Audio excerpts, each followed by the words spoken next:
Welcome to the CannaBlessed Nurse podcast. This is Denise Chesne, and I am here with a master's degree in nursing to interpret the science behind cannabis and help you to make better, informed choices for your optimal health. After many inquiries from patients and friends regarding the use of cannabis, I delved into the emerging body of knowledge on the endocannabinoid system and the use of cannabis as a therapeutic option. First, I would like to talk about cannabis and the impediments that we have encountered for research. Even though cannabis has an extensive history of healing, modern medicine has not embraced the benefits of this plant. In 1937, against the advice of the American Medical Society, which we now know as the American Medical Association, and without scientific reasoning, the United States criminalized all use of cannabis. In 1942, it was removed from the U.S. pharmacopoeia. There is now growing interest throughout the medical community in the use of cannabidiol, CBD, for treating numerous disorders.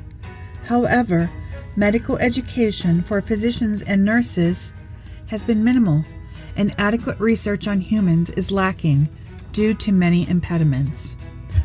One of the first impediments that we come upon are that investigators seeking to conduct research on cannabis or cannabinoids must navigate a series of review processes that may involve the National Institute on Drug Abuse, the U.S. Food and Drug Administration, the U.S. Drug Enforcement Administration, institutional review boards, offices or departments in state government, state boards of medical examiners, the researcher's home institution, and even potential funders.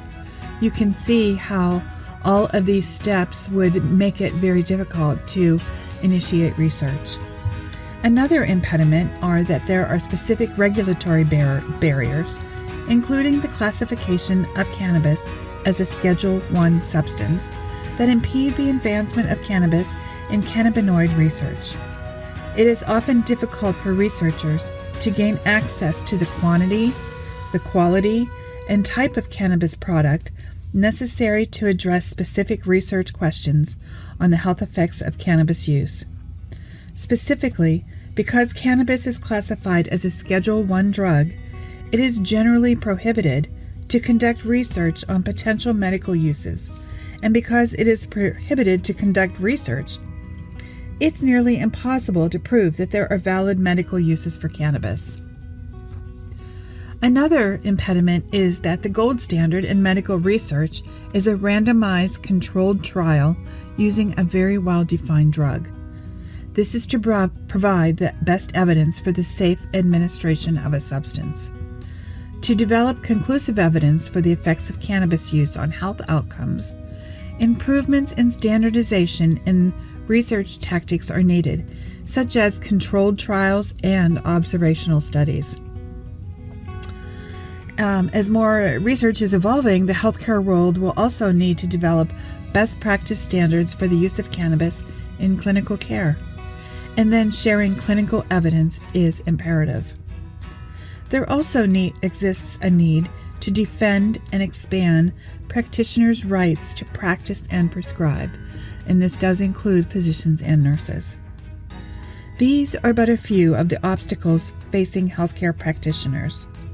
The practical challenges and the regulatory, financial, and access barriers described above affect the ability to conduct comprehensive clinical research on the health effects of cannabis use. In the absence of an appropriately funded and supported cannabis research agenda, patients may be unaware of viable treatment options, providers may be unable to prescribe effective treatments, policymakers may be hindered from developing evidence-based policies, and healthcare organizations and insurance providers lack a basis on which to revise their care and coverage policies. In short, these barriers represent a public health